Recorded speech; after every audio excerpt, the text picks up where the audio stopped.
Samantala, ibinahagi ng state-owned television network ang larawan ng Barong Tagalog na isusuot ni President-elect Rodrigo Duterte sa kanyang inaugurasyon.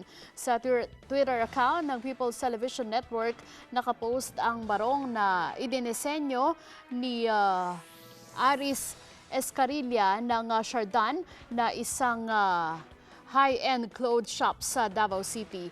Una nang sinabi ng Shardan na naghanda sila ng 12 barong Tagalog para kay Duterte na maaaring pagpilian.